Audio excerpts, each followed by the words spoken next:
నమస్తే. ఎన్నో ఆధ్యాత్మిక కార్యక్రమాలు నిరంతరం ఛానల్‌లో ప్రసారం అవుతూనే ఉంటాయి. మనందరికీ సుపరిచితులు డాక్టర్ ఆర్‌బి సుధ గారు, ప్రముఖ ఆస్ట్రాలజిస్ట్, లైఫ్ కోచ్. సంవత్సరం వచ్చేసింది. ఎలా ఉంది ఈ సంవత్సరానికి సంబంధించి తెలుసుకోవాలి, మేడం చెప్తే వినాలి అని చాలామంది వెయిట్ చేస్తూ ఉంటారు. చాలా న్యాచురల్‌గా, ఉన్నది ఉన్నట్టుగా, హ్యాపీగా అందరికీ శ్రేయోదాయకంగా అందరికీ ఉపయోగపడే చాలా విషయాలు చెప్తారు. అందరూ నోట్ చేసుకోండి. ఏమైనా డౌట్స్ ఉంటే ఖచ్చితంగా కామెంట్ బాక్స్‌లో తెలియచేయండి. మేషరాశి మొదలు మీన రాశి వరకు ఆంగ్ల సంవత్సరాది వచ్చే డిసెంబర్ వరకు ఎలా ఉండబోతోంది తెలుసుకునే ప్రయత్నం చేద్దాం. ముందుగా మనకి గ్రహాలు, వాటి స్థితిగతులు ఏ విధంగా ఉన్నాయో మేడం మాటలో తెలుసుకుందాం. నోట్ చేసుకోండి. ఏమైనా డౌట్స్ ఉంటే ఖచ్చితంగా కామెంట్ బాక్స్‌లో తెలియజేయండి. నమస్తే. నమస్కారం అమ్మ. చాలా సంతోషంగా ఉంది. గత 2 సంవత్సరాలుగా మన జర్నీ అవును. కొనసాగుతుంది. కరెక్ట్. 2 ఇయర్స్ ఎట్టివితో నీతో అవును. అందరితో. జీవితం. సో, చాలా హ్యాపీగా ఉంది. Thank and you. చాలా మంది వెయిట్ చేస్తూ ఉంటారు మేడం. ఎలా చెప్తారు? ఏంటి? ఈ సంవత్సరం మాకెలా ఉంది? ఏంటి అని. ఆఫ్‌కోర్స్ మనం ఉగాదికి మళ్ళీ పంచాంగం చూసి చెప్పే పంచాంగ శ్రవణం అది వేరేలా అది వేరే ఉంటుంది. ఉంటుంది. బట్ ఇయర్ మొత్తం వరల్డ్ అంతా. వైడ్‌గా అందరూ న్యూ ఇయర్ జరుపుకుంటారు కాబట్టి ఏ విధంగా ఉంది? ఈ జనవరి నుంచి డిసెంబర్ వరకు మేషరాశి మొదలు మీన రాశి 2025. వరకు. ముందుగా గ్రహాలు, వాటి స్థితిగతులు సరే. చెప్పండి. గ్రహాలు అంటే చాలా మేజర్ గ్రహాలు ఈ ఇయర్‌లో మూవ్ అవుతున్నాయి అన్నమాట. అది ఫస్ట్ హాఫ్ ఆఫ్ దిస్ ఇయరే మూవ్ అవుతోంది. మనం రాశి ఫలితాలు చెప్పుకున్నప్పుడు కూడా మనం చెప్పుకున్నాం దాని సంగతి. బట్ మొత్తం అంటే రివీల్ చేయలేదు అనుకో. బట్ ప్రస్తుతం ఏంటంటే ఫస్ట్ చాలా మందికి భయం ఏంటంటే ఏలినట్స్ అని. అందరూ భయభ్రాంతులతోనే ఉంటూ ఉంటారు. ఎందుకంటే డిస్టర్బెన్సెస్ ఉంటాయని. ఎందుకని డిస్టర్బెన్సెస్‌తో ఉంటాడు శని. ఆయన మార్చ్ 29కి మీనానికి మూవ్ అవుతున్నారు. ఓకే. సో, ఏమవుతోంది ఇక్కడ మకర రాశి వాళ్ళకి ఏలినట్స్ అని వెళ్ళిపోతోంది. పూర్తిగా పరిపూర్ణంగా వెళ్ళిపోతోంది. కానీ ఇక్కడ మేషరాశి వాళ్ళకి స్టార్ట్ అవుతుంది. అయ్యో! ఇప్పుడు మనకి రాహు ఏమో మనకి మీనంలో ఉన్నారు. కేతు ఏమో కన్యలో ఉన్నారు. వాళ్ళేంటంటే మే 18కి almost May 18థ్ 14th to 18th మధ్యలో వాళ్ళేమో కుంభరాశికి రాహును, కేతు ఏమో సింహరాశికి మూవ్ అవుతున్నారు. సో, కొన్ని ఇబ్బందులు కొన్ని రాశుల వారికి దీని మూలాన ఉంటూ ఉంటాయి. నెక్స్ట్ మేజర్ గ్రహం మనకి తెలుసు జూపిటర్. అన్నిటికన్నా మంచి చేసే బెనిఫిట్ ఎప్పుడు మాట్లాడుకుంటూ ఉంటాము. ఆయన చల్లని చూపు ఉండాలి. వృషభంలో ఆయన ఉన్నారు, రిట్రోగ్రేషన్‌లో ఉన్నారు. ఈ సంవత్సరం ఫిబ్రవరి 4వ తేదీన ఆయన డైరెక్ట్ అవుతున్నారు. సో, దాంట్లో ఏంటంటే చాలా మందికి అంటే వృషభ రాశి వాళ్ళకి బావుంటుంది. సో, జనరల్‌గా చెప్పడమే. మళ్ళా రాశుల గురించి మళ్ళా విడిగా మాట్లాడుకుందాం. జూపిటర్ ఏమో మే 14th మిథునానికి మూవ్ అవుతున్నారనమాట. అంటే మిగతావన్నీ ఏంటంటే 1 నెలకి, 2 నెలలకి మూవ్ అయ్యేవి, 45 రోజులకి మూవ్ అయ్యేవి. మనకి తెలుసు మనకి మకర సంక్రాంతి మనకొస్తోంది. వస్తుంది. మకరానికి ప్రవేశిస్తున్నాడు సూర్యుడు. అది 14 జనవరి అవుతోంది. దాని తర్వాత ఫిబ్రవరి 12 మనకి కుంభానికి వెళ్తున్నారు. మార్చ్‌లో ఏమో మనకి మీనం. అలాగే ఏప్రిల్ 14th మనకేమో మేషానికి వెళ్తున్నారనమాట. సో, నెల నెల మారుతూ ఉంటుందనమాట. మనకి తెలుసు. అది తమిళ్ న్యూ ఇయర్స్ డే, ఉగాదులు ఇవన్నీ కూడా మనకి మార్చ్‌లో మనం ఏంటంటే చంద్రుడిని మనం చూస్తాము. కొంతమంది ఏంటంటే సంక్రమణం చూస్తారు. అంటే సన్ పట్టి మనకి మాసాలు వెళ్తూ ఉంటాయన్నమాట. సో, ఈ స్థితిగతుల మూలాన్ని అన్ని రాసుల వారికి ఎఫెక్ట్ అనేది ఉంటుంది తప్పక. ఓకే. అందరూ ఎందుకంటే ఇది కామన్‌గా చెప్పాలని చెప్తున్నాను. పరిహారాలు మాత్రం తప్పక నిత్యం చేసుకోవడం అనేది మంచిది. ఎప్పటికైనా సరే మనం ఒక సంకల్పంతో దృఢ సంకల్పం అంటాము. అది రావాలి అంటే ఫస్ట్ ఈ పరిహారాలు చేస్తూ ఉంటే, పూజలు చేస్తూ ఉంటే అలాగే ఏంటంటే పాజిటివ్ థింకింగ్ ఉన్నప్పుడు ముందుకు సాగడం అనేది బావుంటుంది.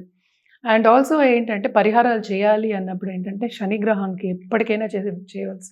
అలాగే ఏంటంటే సన్ గాడ్ కూడా మనం నిత్యం చేసుకోవడం అనేది మంచిది. అందుకనే మనకి ఏంటంటే సనాతన ధర్మంలో కూడా చెప్పారు. రోజు లేవగానే సన్ గాడ్‌కి కొంచెం అయినా అర్ఘ్యం ఇవ్వడం కాకపోతే ఒక దండం పెట్టుకోవడం ఎంతసేపు, 2 నిమిషాలు తలుచుకోవడం ఎంతసేపు చేయడం. ఎందుకంటే సోలార్ సిస్టమ్‌లోనే అన్నిటికన్నా ముందు మనం తీసుకునేది ఏంటంటే సూర్యగ్రహాన్ని. సూర్య అనుగ్రహం ఉంటే కనుక తప్పక పైకొచ్చే ఛాన్సెస్ చాలా ఎక్కువ ఉంటాయి. సో, జనరల్‌గా చెప్పాలి అంటే ఫస్ట్ సూర్యుడికి చేయడము, తర్వాత శనికి చేయడం వెరీ వెరీ ఇంపార్టెంట్ అనమాట. మిగతావి రాసుల వారీగా మనం చెప్పుకోవడం అనేది జరుగుతుంది. ఫస్ట్‌గా మనం ఎప్పుడు మాట్లాడుకునేది మేషరాశి వాళ్ళ గురించే కదా! గ్రహాలు, వాటి స్థితిగతులు చాలా చక్కగా చెప్పారు. ఇక మెయిన్ మనకి రాసులు అందరూ వెయిట్ చేస్తూ ఉంటారు. రాసులు ఎలా ఉన్నాయి? మాది ఎలా ఉంది? మేము ఎలాంటి పరిహారాలు చేసుకోవాలి? అసలు ముందు వాళ్ళ వే ఆఫ్ స్టైల్ ఎలా ఉంటుంది ఈ ఇయరు? వాళ్ళ నడవడిక ఎలా ఉండబోతోంది? అలాగే వాళ్ళు ఎలాంటి పరిహారాలు చేసుకోవాలి? మేషరాశి వారు చెప్పండి. తప్పక. మేషరాశి వాళ్ళకి మనం ఇందాక మెన్షన్ చేసినట్టు వాళ్ళకి ఏలినాటి శని అనేది స్టార్ట్ మొదలవుతుంది. అవుతోంది. జనరల్‌గా అయితే చాలా ఉన్నత స్థాయికి వచ్చే ఒక మన రాశి కింద ఎందుకంటే ఫస్ట్ కదా! అన్నిట్లోనూ ఫస్ట్ ఉండాలి. మనం పరిగెత్తాలి. పరిగెత్తి మనం మన గోల్‌ని రీచ్ సాధించాలి. అవ్వాలి. హ్మ్. హ్మ్. గోల్‌ని రీచ్ అవ్వాలి అనే ఒక ఉధృత గాని, వాళ్ళకి ఎనర్జీ గాని అన్నీ ఉంటాయన్నమాట. ఓకే. ఈ రాశికి అధిపతి కూడా మనకి కుజుడయ్యాడు. హ్మ్. సో, తప్పక ఆ ఉధృత అనేది ముందుకు సాగడం అనేది ఉంటుంది. కానీ వీళ్ళకి ఎక్కడ కంట్రోల్ చేసుకోవాలి అంటే తొందరపాటు నిర్ణయాల దగ్గర. అంటే తొందరపడి అన్నీ అంటే దూకేద్దాం, ముందుకెళ్ళి మనం చేసేద్దాం అని. ఎప్పటికైనా ఒక కార్యం చేయాలి అంటే నలుగురితో పాటే చేయాలి. మనం ఒక్కళ్ళు చేయాలంటే ఈజీగా చేయగలుగుతాం. హ్మ్. హ్మ్. సో, కొంచెం స్లో అయ్యి కొన్ని పరిహారాలు చేసుకుంటూ ముందుకు సాగడం అనేది ఇంపార్టెంట్ అన్నమాట. అలాగే ఈ రాశిలో ఉన్న బిజినెస్ పీపుల్ కూడా అంతే. తొందరగా డబ్బులు పెట్టడం గానీ, లేకపోతే ఒకళ్ళకి అప్పులు ఇవ్వడం గానీ అనుకుందాం కాసేపు. అంటే నమ్మకం పెట్టడం మనం చెప్పేది. నమ్మి మనం మోసపోకూడదు అనేది వెరీ ఇంపార్టెంట్. రైట్. ఎందుకంటే వీళ్ళకేంటంటే అందరూ మంచోళ్ళు అనుకునే ఒక రాశి అనుకుందాం. హ్మ్. తప్పక అందరూ మంచోళ్ళనే అనుకుంటారు. మన మంచితనం మనకుంటుంది. యువతల వాళ్ళ మంచితనం మనకుంటుంది. కానీ ఎప్పటికైనా మనం ముందు జాగ్రత్త చాలా నిర్వహించడం ఇంపార్టెంట్. చాలా ఇంపార్టెంట్ కదా! హ్మ్. హ్మ్. ముందు జాగ్రత్తతోనే మనం అన్నీ చేసుకోవాలి. అంటే ఎప్పటికైనా మనం ఫ్యూచర్‌నే చూస్తున్నాం. ఇప్పుడు మనం మాట్లాడుకునేది కదా! అంతే కదా!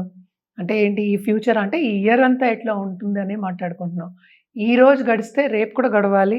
ఇయర్ అంతా గడవాలి. అది కూడా ఆనందంగా గడవాలి. మనకి కావాల్సింది తెచ్చుకుంటూ, గోల్ సాధించుకుంటూ, మనం చేసే పనిలో నిర్వహించుకుంటూ మంచిగా నిర్వహించి ముందుకు సాగడం అనేది వెరీ ఇంపార్టెంట్. సో, అందుకని వీళ్ళకి ఆ జాగ్రత్తలన్నీ చెప్పడం జరుగుతోంది. కానీ వీళ్ళకి ఎప్పటికైనా ఏంటంటే అగ్రెసివ్ నేచర్ అని చెప్పను గానీ, తొందరపాటు అనేది కొంచెం ఎక్కువ ఉంటుంది. ఉంటుందనమాట. హ్మ్. సో, దూసుకెళ్ళిపోదాం అనే ఒక రాశి వీళ్ళు. సో, అది కొంచెం కంట్రోల్ చేసుకోవాలనమాట. ఓకే. అలాగే ఈ సంవత్సరం అంటే మనం ఆల్రెడీ స్థితిగతులు మాట్లాడుకున్నాం గనక ఏలినాటి శని అనేది మొదలవుతోంది. హ్మ్. So, first half of this year అనుకుందాం. కొన్ని అడ్జస్ట్‌మెంట్ ప్రాబ్లమ్స్ అనేవి ఉంటాయి. కానీ మార్చ్ వరకు చాలా బావుంటుంది. దేంట్లో బావుంటుంది? కెరియర్ విషయంలో చాలా బావుంటుంది. వాళ్ళకి పైకెళ్ళే ఛాన్సెస్ విస్తరించే ఛాన్సెస్ ఎక్కువున్నాయన్నమాట. అలాగే మనం చూసాము అంటే ఖర్చులు కూడా బాగా ఎక్కువవుతాయి. ఫిబ్రవరి తర్వాత కొంచెం ఖర్చులనేవి తగ్గుతాయి. బిజినెస్ పీపుల్‌కేంటంటే లాభం అనేది చేకూరుతుందన్నమాట.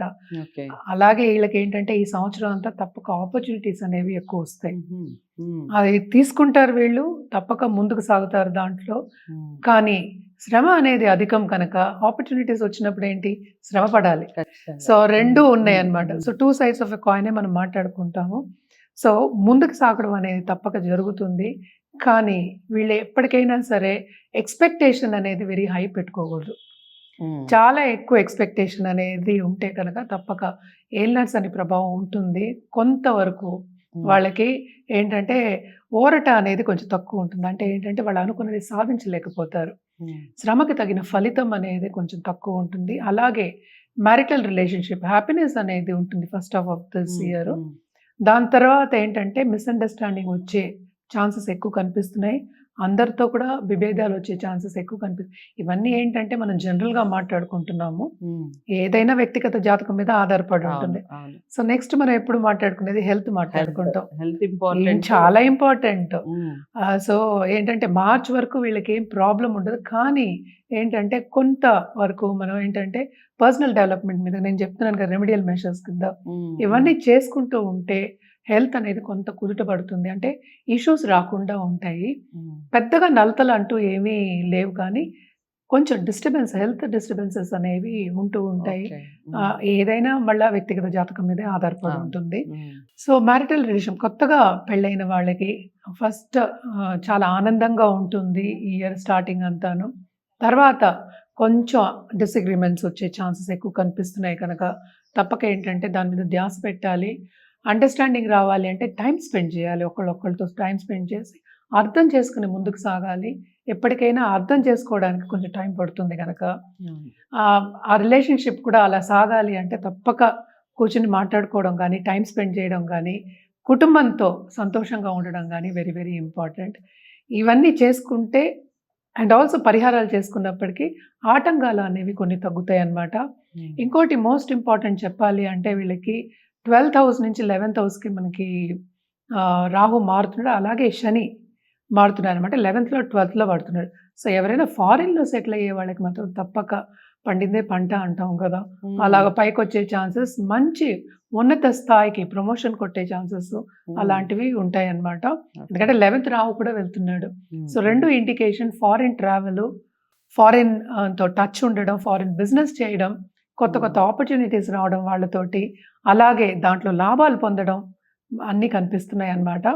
అలాగే మనం చూసాము అంటే జూపిటర్ మూవ్ అయిన తర్వాత 12th లార్డ్ సెకండ్‌లో ఉన్నప్పుడు తప్పక ఖరీదైన వస్తువులనేవి వాళ్ళు కొనుక్కోవడం అనేది జరుగుతుంది. అలాగే స్టూడెంట్స్‌కి కూడా చాలా బావుంటుంది ఈ ఇయర్ అంతాను. ఎస్పెషల్లీ మార్చ్ తర్వాత. ఎందుకంటే శ్రమ పడందే ఏమి రాదు. శ్రమకి తగిన ఫలితం రావాలంటే ఒకటికి 2 సార్లు వీళ్ళు ప్రయత్నిస్తే తప్పక వీళ్ళకి చాలా బావుంటుందన్నమాట. అలాగే వుమెన్ ఆంత్రప్రెన్యూర్స్ ఇంట్లోంచి చెయ్యాలి, సంపాదించాలి అన్న వాళ్ళందరికీ మార్చ్ తర్వాత వాళ్ళు అనుకున్నది సాధించే ఛాన్సెస్ ఎక్కువ కనిపిస్తున్నాయి. అంటే మనం చెప్పేదేంటంటే సూచనలు మనం చెప్తున్నాం. సూచనలన్నీ మంచి సూచనలు కనిపిస్తున్నాయి. అక్కడ ఏలినాడ్స్ అని మొదలైనప్పటికీ ఏంటంటే పని చేయిస్తాడు కదా! ఇప్పటివరకు పని అవ్వనప్పుడు పని చేయించాలి. పని చేయించినప్పుడు మనకి లాభాలు రావాలి. ఇవి రెండే కదా ఎవరైనా చూసుకునేది. సో, తప్పక పని చేస్తారు, శ్రమ పడతారు. లాభాలు అనేది ఈ ఇయర్ కాపోయినా వచ్చే క్రమంలో ఫ్యూచర్‌లో తప్పక పొందుతారు.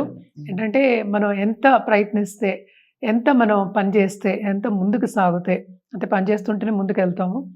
అప్పుడు వాళ్ళకి ఇంకా బావుంటుంది. ఎందుకంటే ఇదంతా మనం మాట్లాడేది ఫ్యూచర్ గురించే. సో, మిగతా గ్రహాలు ఏంటంటే మార్స్ ఈ రాశికి అధిపతి మార్స్ అయ్యాడు. ఆయన రిట్రోగ్రేడ్‌లో ఉన్నాడు. ఆల్రెడీ ఏంటంటే నీచ స్థితిలో ఉన్నాడనమాట. ఆయన ఎప్పుడు ఎళ్తున్నాడు అంటే జూన్ 7థ్‌కి మనకి సింహానికి వెళ్తున్నాడు. అప్పటి నుంచి వీళ్ళకి లక్ అనేది ఫేవర్ అవుతుంది. So, first half of this year అనుకుందాం కాసేపు. అంత అంటే ఏమి ఎక్స్‌పెక్ట్ చేయొద్దు. ఎక్కువ ఎక్స్‌పెక్టేషన్ పెట్టుకోవద్దు. ఇందాక చెప్పినట్టు ఎక్కువ ఎక్స్‌పెక్టేషన్ పెట్టుకోకుండా ముందుకు సాగితే అట్‌లీస్ట్ ధార్మికంగా, స్పిరిచ్యువల్‌గా ముందుకు సాగడం అనేది చేస్తే కనుక బావుంటుంది ఇంకా వీళ్ళకి. అలాగే పరిహారాల విషయానికొస్తే కనుక తప్పక సుందరకాండ చదువుకోవడం మంచిది. నిత్యం పారాయణం చేయొచ్చు. అయినా ఏంటంటే ఇక్కడ మనకి మూవ్‌మెంట్ అనేది ఉంది కదా మార్చ్‌లో. సో, ఫిబ్రవరి నుంచే కొంచెం ప్రాబ్లమ్ అనేది మనకు కనిపిస్తూ ఉంటుంది గనక సుందరకాండం చదువుకోవడం అనేది చాలా మంచిది. అలాగే ఏంటంటే దుర్గాదేవికి నిత్యం పూజ చేయడం మంచిది. ఎందుకంటే వేగంగా పనులనేవి సాగుతాయన్నమాట. అలాగే ఏంటంటే ఒక ముత్తైదువుకి తప్పక ఇంటికి పిలిచి వాయనం ఇవ్వడం గానీ, భోజనం పెట్టడం గానీ, ఎస్పెషల్లీ మంగళవారాలు చేస్తే మంచిదన్నమాట. ఇవన్నీ చేసుకుంటూ మనం చేసే పని మీద ధ్యాస పెట్టి, అంటే ఏంటి మన గోల్ మీద ధ్యాస పెట్టి మనం దీన్ని ఎలా సాధించాలి అని పట్టుదలతో ముందుకెళ్తే కనుక ఈ సంవత్సరం అంతా విజయం సాధిస్తారు మేషరాశి వాళ్ళు. సో, మేషరాశి వారికి బానే ఉంది. ఏలినాటి శని స్టార్ట్ అయినా కూడా బానే ఉంది. ఎలాంటి సూచనలు ఏవైతే చెప్పారో అవి తూచా తప్పకుండా పాటిస్తూ మీరు జాతకాలు చూపించుకోవాలి డాక్టర్ ఆర్బి సుధ గారి దగ్గరే అనుకున్న వారు ఎవరైనా ఉంటే స్క్రీన్ మీద కనపడే నెంబర్కి కాల్ చేయండి. మీకు అపాయింట్మెంట్ లభిస్తుంది. మీరు ఎలాంటి పరిహారాలు చేసుకోవాలి, ఎంతకాలం చేసుకోవాలి, ఇవన్నీ కూడా చక్కగా వివరించడం జరుగుతుంది. వీడియోని లైక్ చేసి షేర్ చేయండి. ఛానల్ని సబ్స్క్రైబ్ చేసుకోండి. తదుపరి రాశితో కలుద్దాం. నమస్తే.